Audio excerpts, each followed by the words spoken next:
morning, everyone. I am Tom Edge, and I will be presenting services today along with our guest, Bob Clark Phelps. Tina Jones and Steve Israel are providing technical assistance, and Ted Goldman is our music director. Please be aware that we are recording the service and it will be posted on our YouTube page. For privacy, we do pause recording during joys and concerns. Also, please remember, if you've not already done so, to put your phones on some kind of do not disturb mode. All right, I caught some of you, good. Thank you ahead of time. Also, at the end of the service, after we extinguish the chalice, we will be making announcements. We gather today to foster our understanding of our place in the universe, embracing the worth and dignity of all, supporting justice, equity, and peace in our world, accepting one another as we search for meaning, and respecting the connectedness of all life.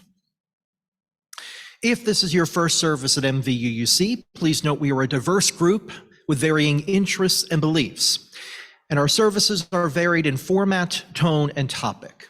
We encourage you to attend or fuse several services to gain a good understanding of our congregation. Also, please complete one of the blue information cards located on the back pockets of some of the chairs so that we can learn about you and answer any questions you may have. Please leave completed cards at the assistant table at the back of the sanctuary. If you'd like to receive our weekly email newsletter, which is the best way to know about current events at MVUUC, please email us at news, that's N-E-W-S, at mvuuc.org. Please take a moment to think of all of your friends at MVUUC. Greet them here in person or with a comment in the chat box. Let us support one another.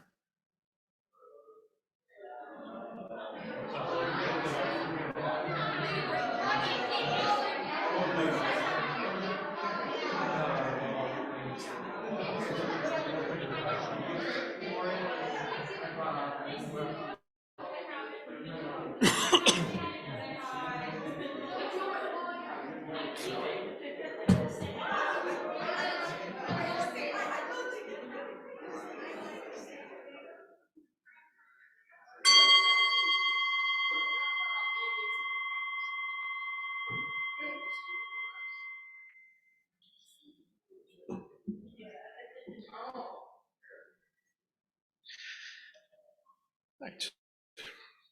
The chalice will be lit today by Robin Perry. Please join me. Yes, welcome back, Robin. Please join me in reading these words by Lynn Harrison for the lighting of the chalice. They appear as a comment in the chat box. Committed to respond to the call of a wounded world, we join together this day with loving hearts, hands, and minds, embracing the interconnected web of water, air, and earth. We light a fire of sustaining hope, ever bright with love and justice, as we give thanks for this earth, our shared and singular home. May we dedicate ourselves to its ongoing care. And now for our first musical selection, I will turn things over to Ted. And I'm actually going to turn things over to Brian because for our first music today, we've got a treat. Brian and I are going to play some piano cello music that Brian will tell you a little bit more about. Hi, everyone. Great to be here today. I need a third hand, sorry. Oh, if you hold it, I'll hold it.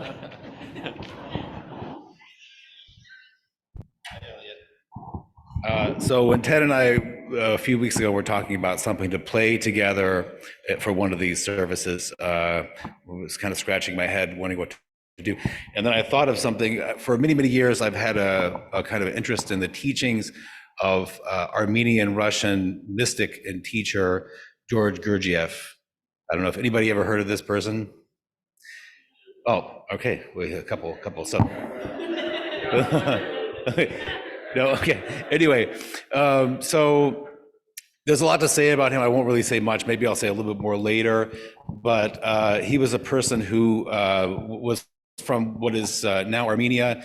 He traveled through the east, through Iran, and India and a number of places in the early part of the 20th century, came back, ended up in Russia, and was teaching a sort of amalgam of ideas from these various traditions that related to what, many people might be familiar with theosophy, the idea of combining a number of ancient traditions.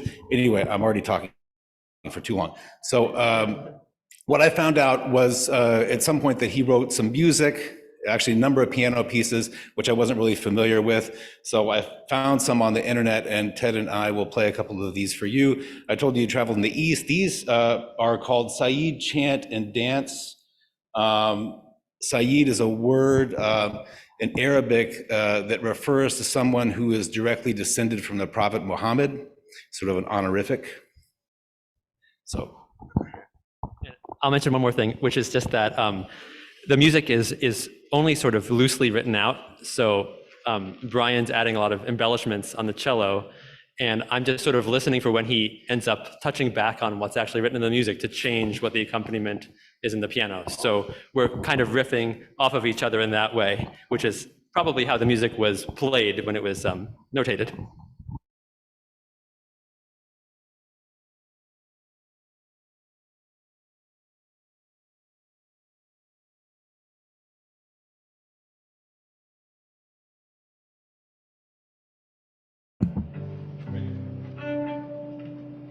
I'll use the guitar just so you know.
See, we're always so blessed to have Ted, but we're getting downright spoiled today. So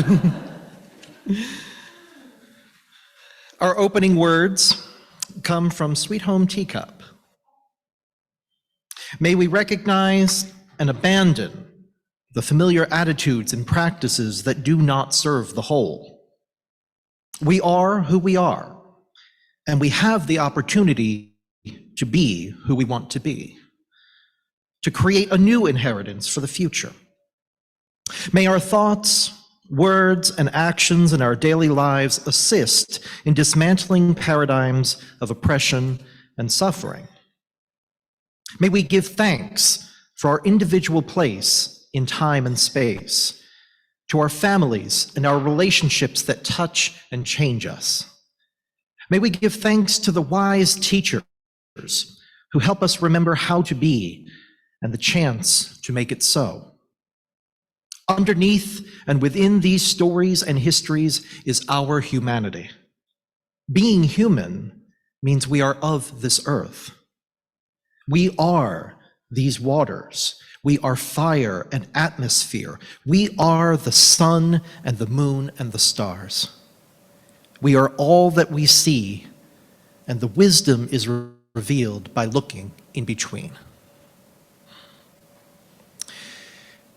It is now my pleasure to introduce our guest speaker today. First, we are very grateful that you were able to substitute at the last minute for Kevin. Our speaker today is Bob Clark Phelps. He lives in Perrysburg. He works at First Solar, where he's helping to develop technologies to increase the efficiency of solar panels.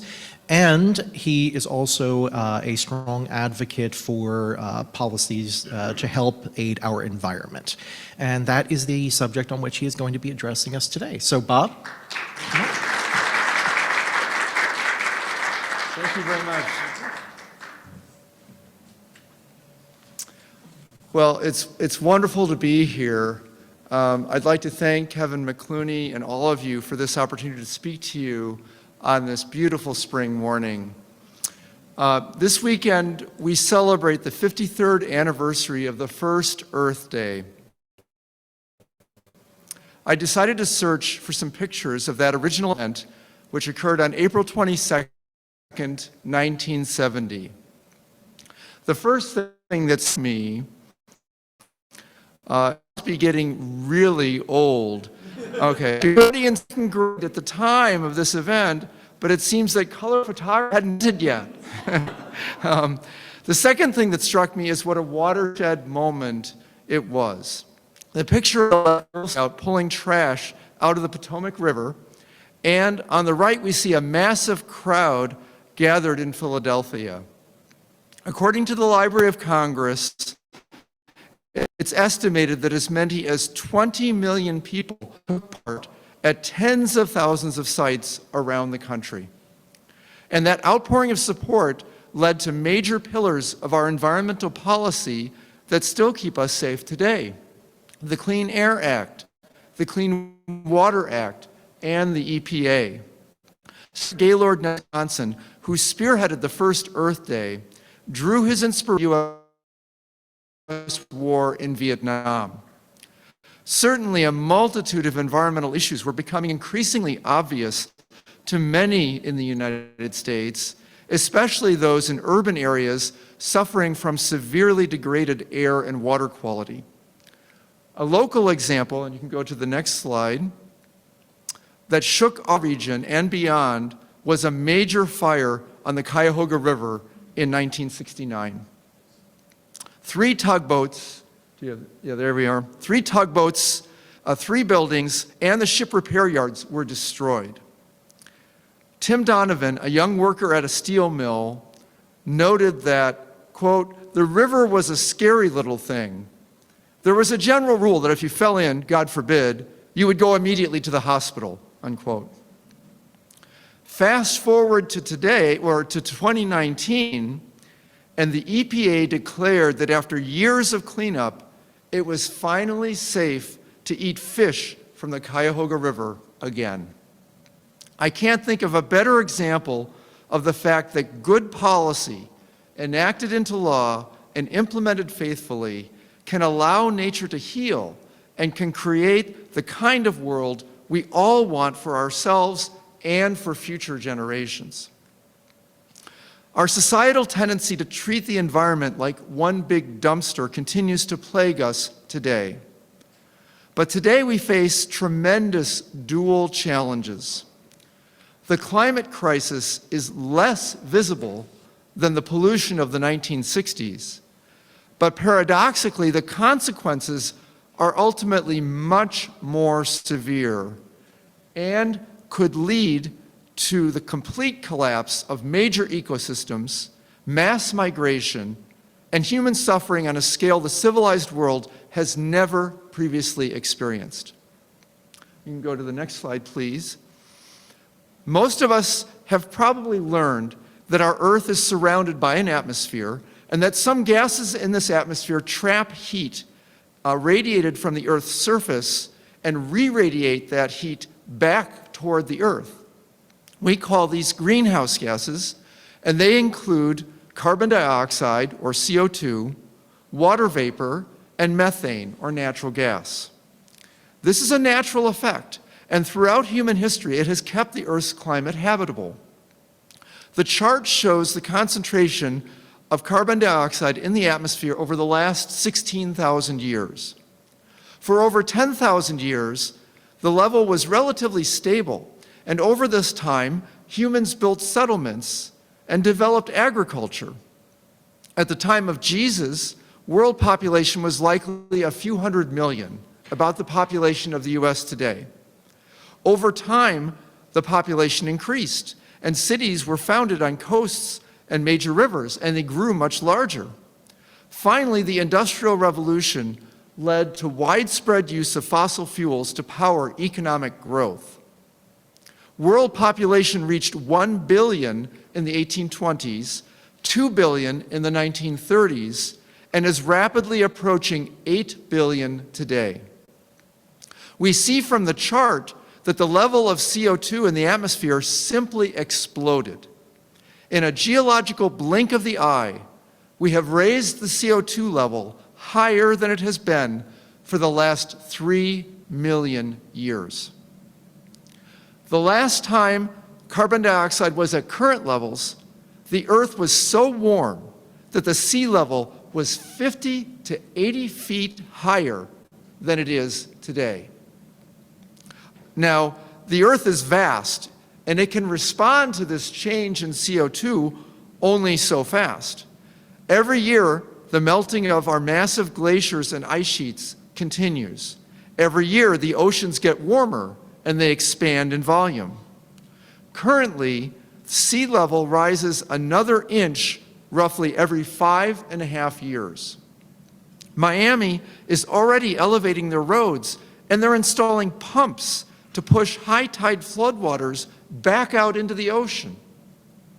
A seawall costing $20 billion is planned for Manhattan. But the pace of sea level rise is accelerating. Within the lifetime of a child born today, the oceans will likely rise another 2 to 3 feet unless we reduce emissions dramatically. Such a huge rise would cause catastrophic coastal flooding and force the migration of millions of people. Even wealthy countries will struggle to adapt, and if you live in a developing nation that doesn't have $20 billion for a seawall, then you take your children, leave your home, and look for a new one if you can. In Genesis, God promised never again to flood the entire world and gave us the rainbow as a reminder of this promise. But in a sense, we are now breaking that promise. We are driving our planet toward a state unlike any our species has ever experienced. Although greenhouse gas emissions are the physical cause of climate change, at a deeper level, we are facing a relationship crisis. And the guidance we need to restore our relationships has been taught for thousands of years through our faith traditions. And the next slide, please. I thought it was worthwhile to highlight two of the principles from the Unitarian Universalist tradition. I deeply appreciate the wording of Principle 7, which calls for respect for the interdependent web of all existence of which we are a part. And for me, the wording of Principle 2 is equally inspiring. It affirms the importance of justice, equity, and compassion in human relations. We have many relationships that are important, including our family, friends, and coworkers. This morning, I'd like us to reflect on our relationships with our neighbors. And I'd like to ask everyone to pause for a moment of reflection and just bring to mind the names or the faces of 3 of your neighbors. 3 neighbors. How many of you thought of someone who lives close to your home in your neighborhood? Just show of hands. Okay. Did anyone happen to list someone or think of someone at this service, not because they lived near you, but because they were seated near you this morning? Maybe? You did? Okay, one person. And I'm going to guess that no one thought of a person whom you just happened to see on the way to church this morning. Very few of us would count people we just met on the street as neighbors. With that in mind, let's listen to a parable from the Christian gospel attributed to Luke. The next slide, please. There was a scholar of the law who stood up to test Jesus and said, "Teacher, what must I do to inherit eternal life?" Jesus said to him, "What is written in the law? How do you read it?" He said in reply, "You shall love the Lord your God with all your heart, with all your being, with all your strength, and with all your mind, and your neighbor as yourself." He replied to him, "You have answered correctly. Do this, and you will live." But because he wished to justify himself, he said to Jesus, "And who is my neighbor?" Jesus replied, "A man fell victim to robbers as he went down from Jerusalem to Jericho. They stripped and beat him and went off, leaving him half dead. A priest happened to be going down that road, but when he saw him, he passed by on the opposite side.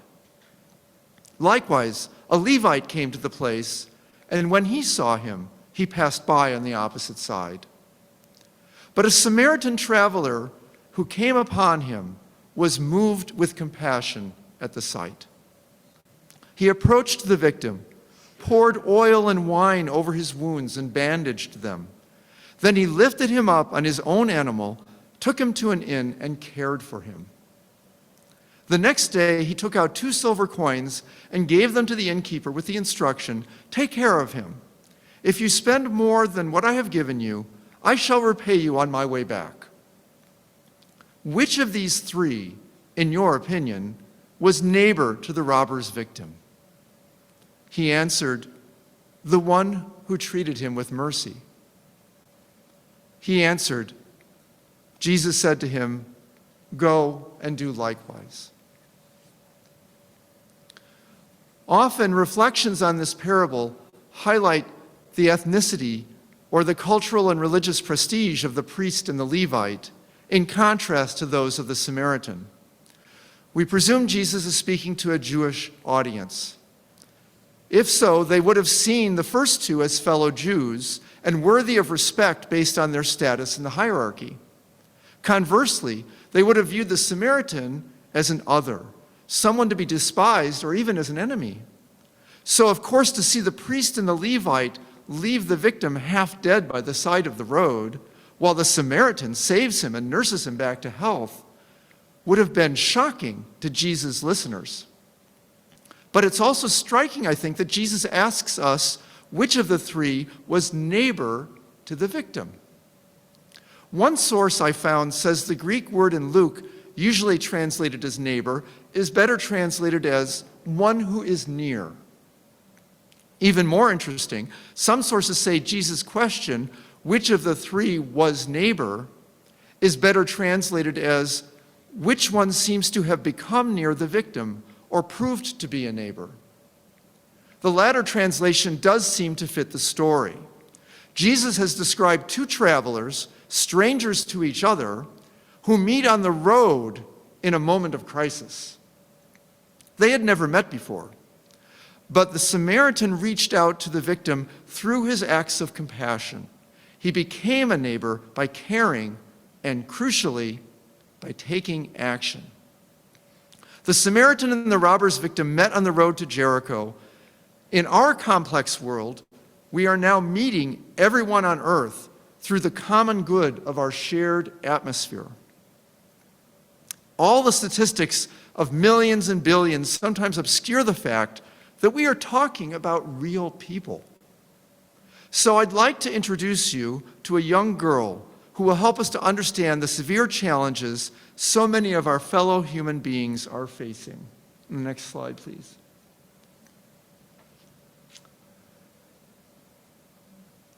This girl's name is Eva Talaga, and she lives in Tanzania in East Africa. As in many developing countries around the world, roughly 40% of the people in Tanzania do not have basic access to clean water. Basic access is defined as being able to collect clean water in a round trip of less than 30 minutes. Okay, not turning on the tap. That's basic access, a round trip of 30 minutes. The task of fetching water falls mostly on women and girls. They spend hours walking to get water. Sometimes they may be taking it from streams or canals which are not safe because of pollution. Other times, they may wait in line for hours at a single tap. Girls may miss school or study time or become tired from carrying the heavy loads, making it harder for them to study. They may even be exposed to violent assaults. Let's hear Eva now share her story in her own words. And Tina's going to play a YouTube video. Now, much of this is in the native language, so there are subtitles, but I think it's important to hear Eva's voice. Mimi ni binti ninayeishi katika mazingira duni, lakini maombi yangu hayasaminiki. Ni mtoto mmoja yani mzuri hapo. Anasema kwamba yani mimi nikija kubahatika nikasoma mimi, basi yani kwa kweli nitamshukuru Mungu. Nikipata yani nataka nisome mpaka form 9. Yaani ukisoma biology nzuri sana. Ni kama mwanzo kabisa alikuwa ni mdadisi sana, kwa mdogo. Alikuwa mdadisi, anauliza hiki nini. Baba yetu anatupenda sana, anatusisitiza tusome kwa bidii ili tusome ili baadaye tuje tupate raha, tuishi kwa furaha na amani. Ninafikiri kuiwezesha familia mahali pazuri pa kulala, lakini pia wapate elimu ya kutosha.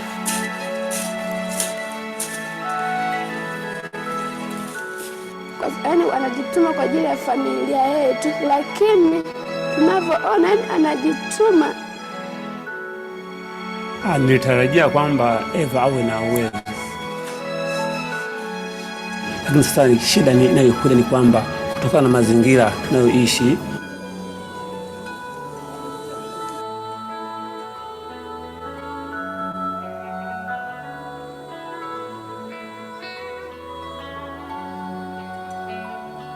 mnaweza mkaelewa. Sasa kama ukienda kuchota maji, mwalimu kunyuma anafundisha,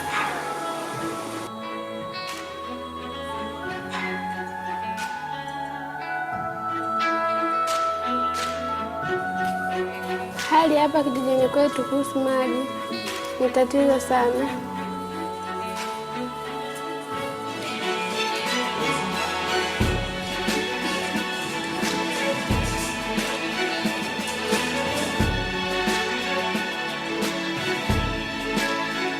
naangalia ni mtu wa kawaida, ni mwananchi wa kawaida. Kama watu wengi hawatuthamini tunavyoeleza matatizo yetu, lakini hawajui kututhamini. Vijana tujiamini, tukitoa sauti tunasikika. Mimi ni msichana mmoja, sauti yangu ni ya muhimu sana.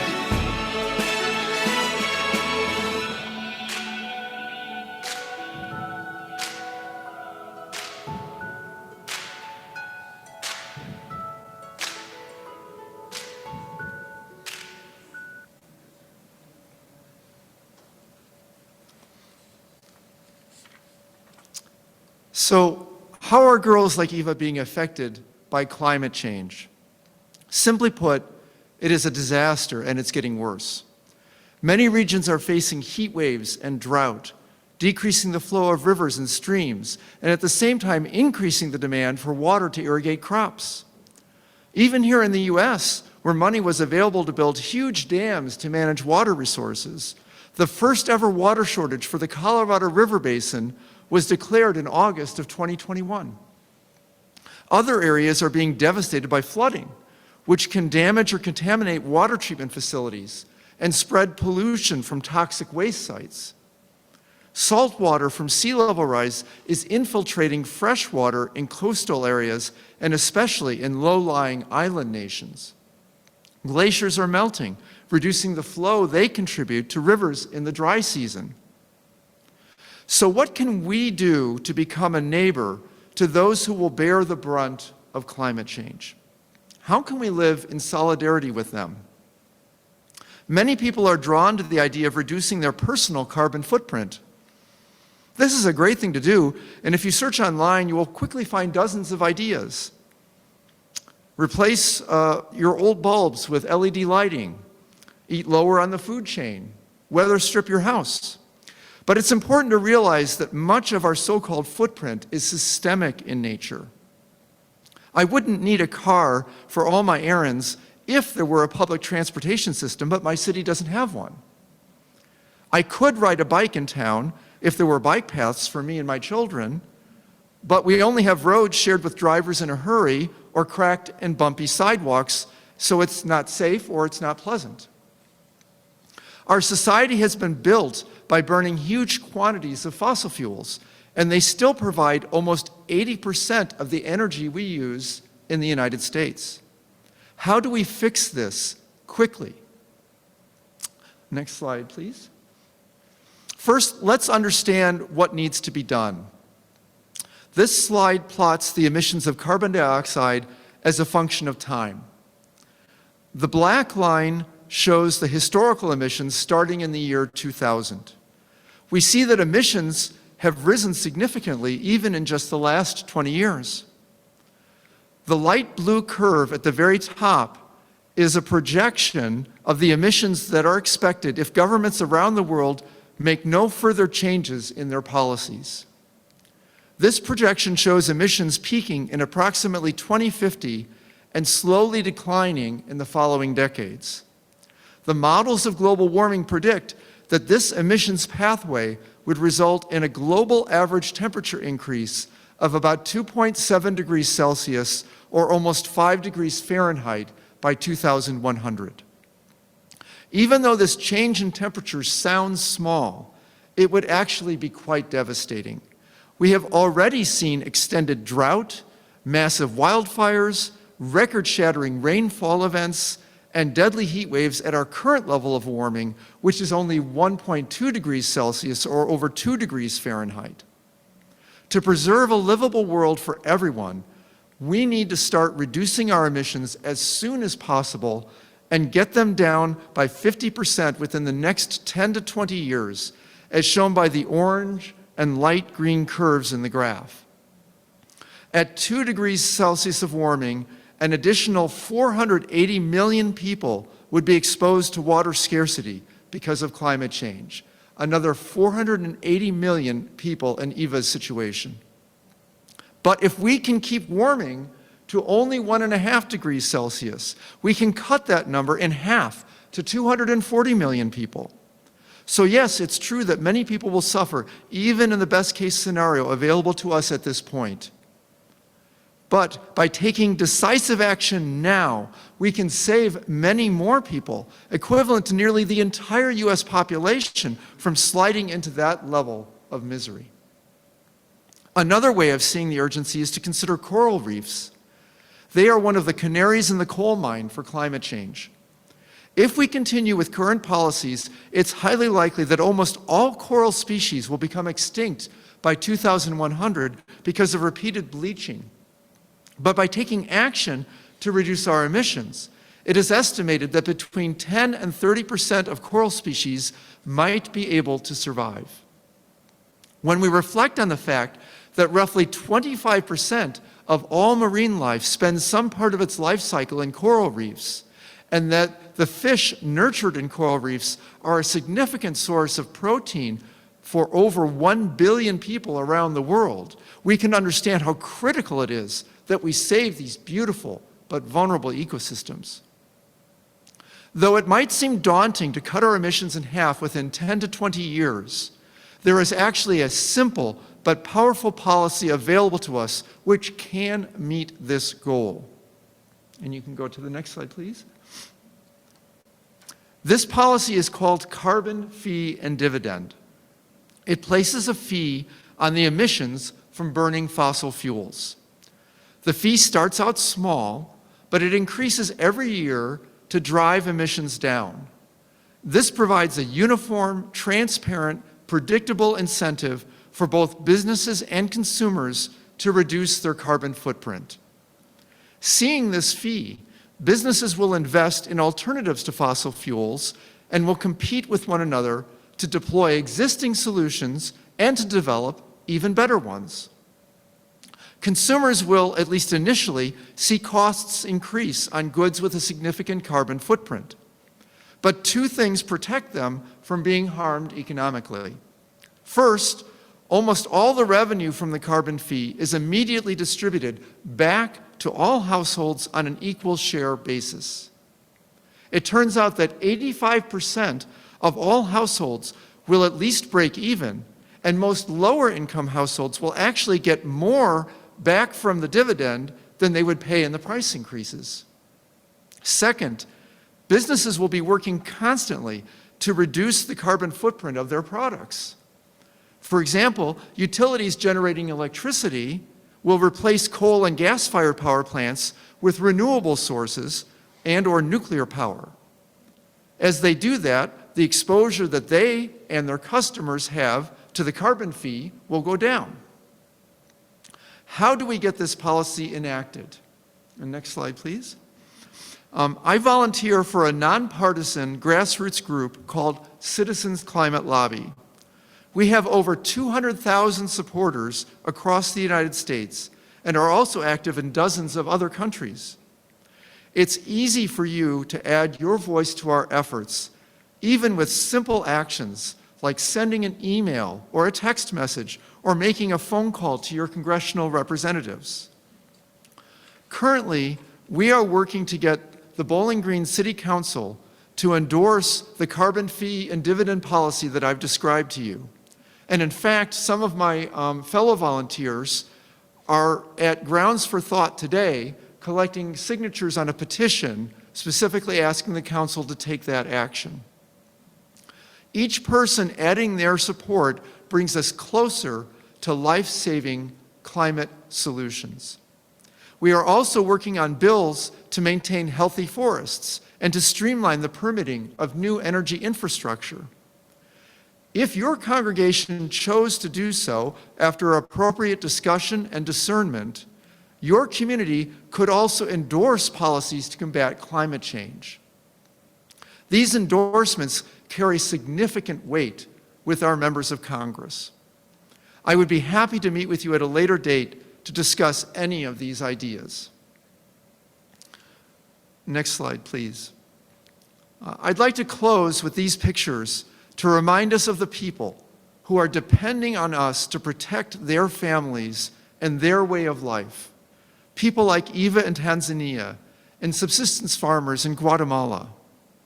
Though we don't know them, they are in fact our neighbors in our journey through life. We share this planet with them, our common home. Let us make the choice the Samaritan made. Let us reject the path of fear, of indifference, and isolation.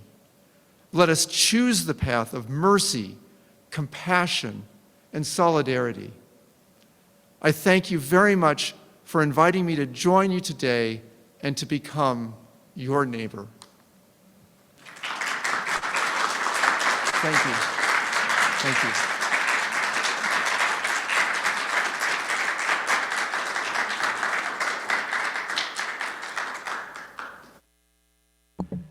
We have a nice Earth Day chant in our blue books. If you want to open those up, it's number 1072.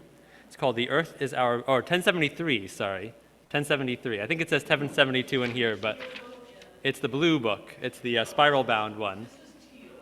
Oh, okay, well, my blue-green color is not very accurate. So to me, it looks like generic blue color, but teal, if you will. So we're looking for 1073. There are a few little verses written on the bottom. So the way we're going to sing it is we're going to sing verse 1, whose lines are very simple. The earth is our mother, we must take care of her. The earth is our mother, we must take care of her. And then there's some words. This is a Native American chant. Hey yunga ho yunga, hey young young. When we go to the next verse, we're going to skip 2 and 3. So 4, 5, and 6 follow the same pattern as 1. The sky is our father, the sea is our sister, the forest is our brother. So we'll go 1, 4, 5, 6. I'll play through once, and it'll be pretty straightforward, more so than the explanation, at least.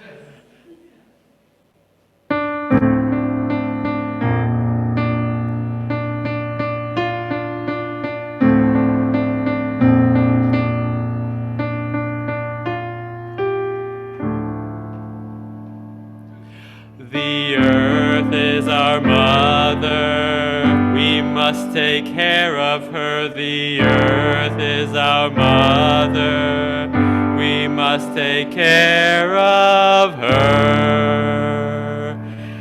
Hey yunga, oh yunga, hey young young. Hey yunga, oh yunga, hey young young. The sky is our father, the sky is our father, we must take care of him. The sky is our father, we will take care of him. Hey yunga, oh yunga, hey young young. Hey yunga, oh yunga, hey young young. The sea is our sister, we must take care of her. The sea is our sister, we must take care of her. Hey yunga, oh yunga, hey young young. Hey yunga, oh yunga, hey young young. Last one. The forest is our brother, we will take care of him. The forest is our brother, we will take care of him. Hey yunga, ho yunga, hey young young. Hey yunga, ho yunga, hey young young.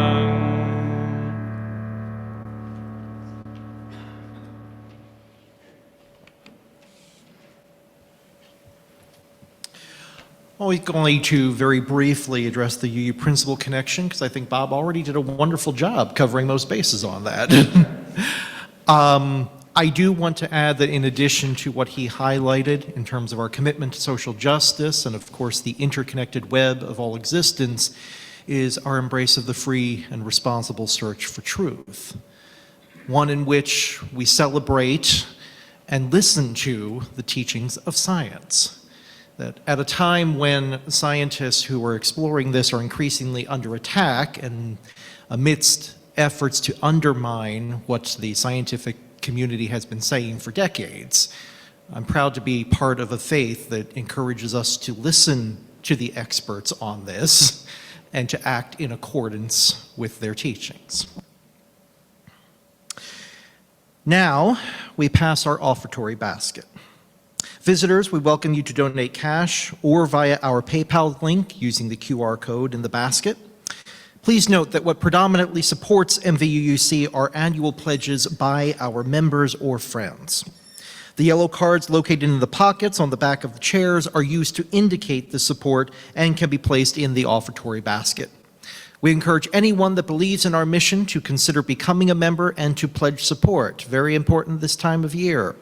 Please email news, that's NEWS at mvuuc.org if you are interested in learning about the benefits of being a member and how to pledge.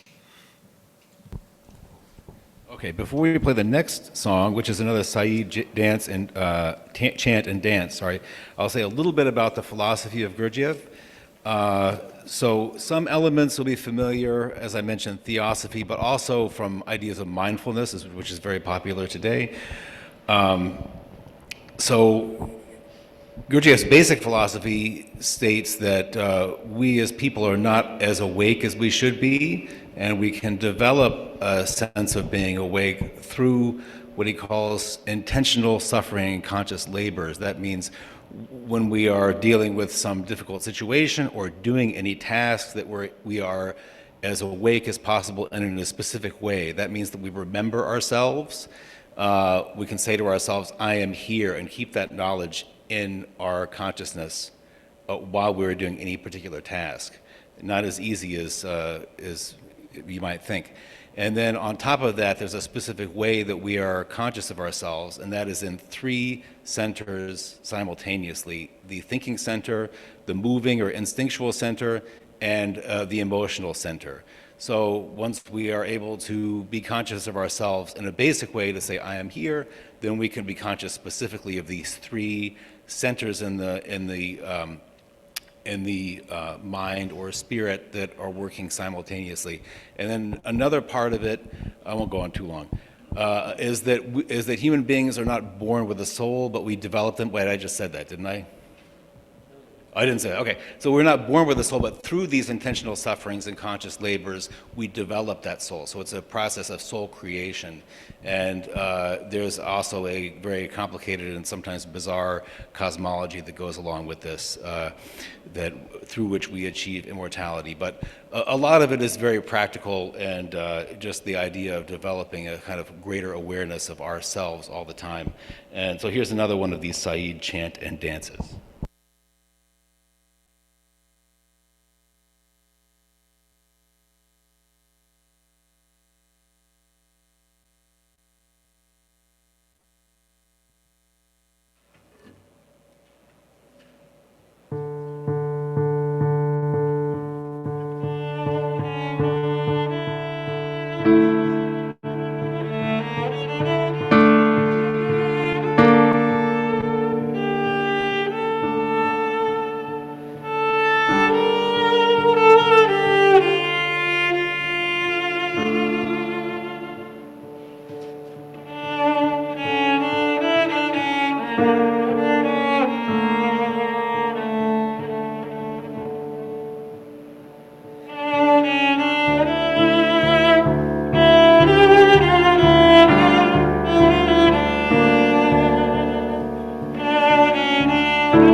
Gurdjieff's early life and travels called Meetings with Remarkable Men, which is free on YouTube.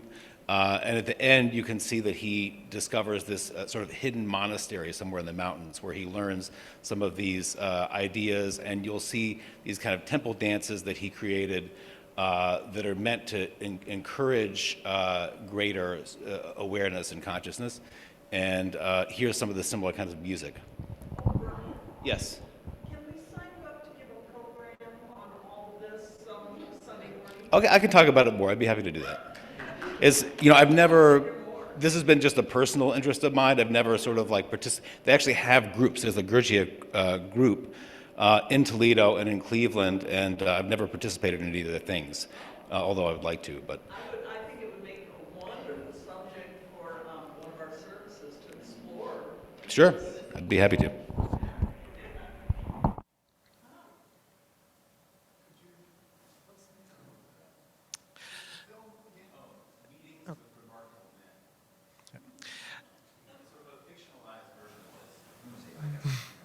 Now is the time for a sharing of joys and concerns. For our little bit of breathing and meditation music today, we're going to do one more brief chant. There's no dance attached to this one. It's just the chant part. This time, the applause is appreciated, but I think this time, let's, at the end, just leave a minute of silence following the conclusion of the piece. And as always, we can use that however we individually wish to meditate or manifest or reflect on all these joys and concerns we have together.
Closing words today come from the 1967 Christmas Eve sermon given by Dr. Martin Luther King Jr.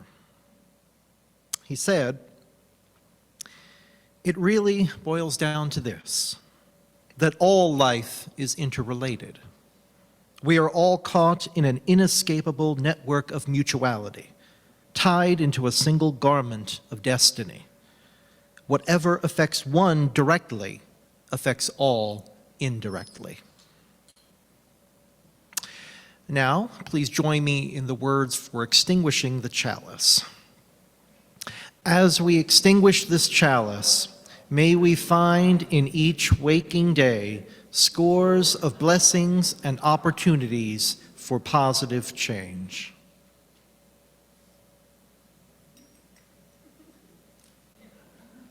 Thank you. Now is the time for announcements. I know first we would like to start with Lisa Merrill Price. We have a feeling.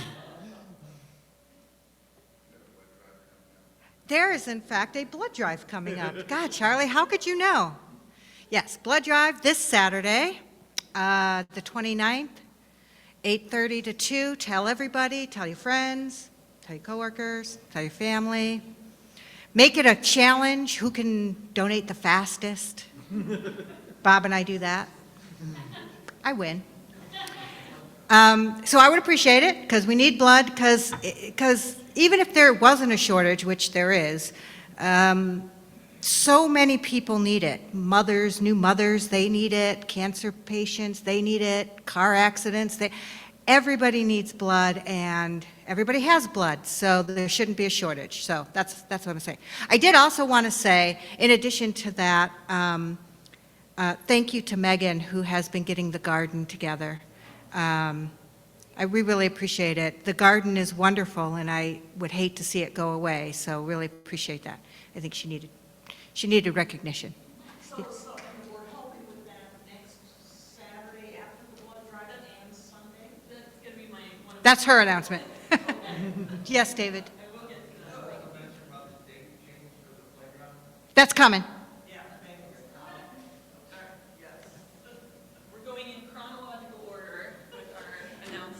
So next Saturday is the blood drive, very important. And I will also say, if you are like me and your veins don't cooperate ever with giving blood, you can volunteer and help Lisa, register people, or if you want to bake some cookies for the donors, that's also very appreciated.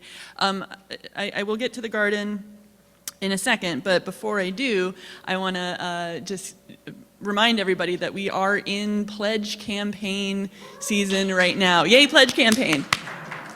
Okay, so in this past week's newsletter, you should have received, if hopefully you read the newsletter, right? Everybody reads the newsletter. Okay, so this was in the newsletter about the pledge campaign, and there are count them, three ways that you can submit your pledge. Number one, you can use the online Google form that is linked in the newsletter. That's probably the easiest way. The other way you can do it is by downloading a PDF that is linked to the newsletter, and thank you to Matt Rauer for designing the excellent pledge packet and the pledge form. He's a great designer. And the third way is that you can just fill out a paper form, which we will have and should have at church on Sundays. So on in a future Sunday service, if you're like, oh, I'll just do it right now, we'll have pledge forms available for you. Okay, any questions about the pledge campaign? When's the due date? So the due date is May 7th. Put that in your minds. May 7th is the due date. And hopefully we'll have everybody's pledges in by then. Feel free to ask me if you have questions. So that was my first announcement.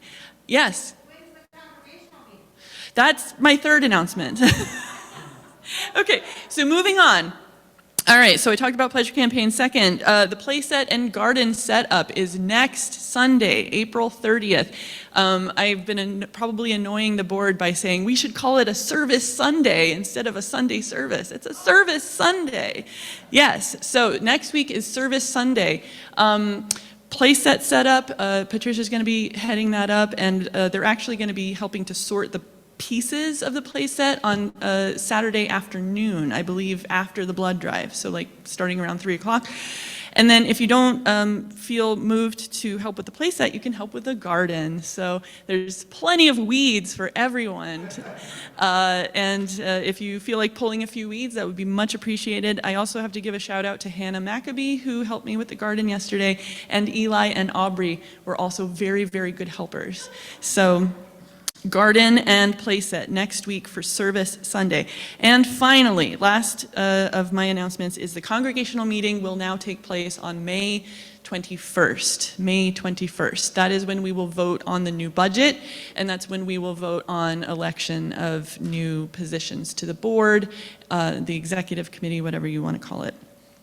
It will be Zoomed, and people will be able to vote electronically or early voting, so because we want to make sure we have a quorum. So if for some reason you can't be here in person on the 21st, please talk to a board member so that you can submit your vote and have it counted. Yeah, David? When will the budget be finalized so people know what they're voting on? Yeah, so the reason that the pledge drive, pledge campaign ends on May 7th is so that we can take care of that. We should be able to have the budget ready for people to look at, I think, by May 14th. That's the goal, so that there's at least a week for you to look at the budget. So I'm putting that out there for the board, like, okay, yeah, we really got to get down to business there. But that's the plan, David. Good question, thank you. Any other questions? Okay, I've gone on long enough. Thank you.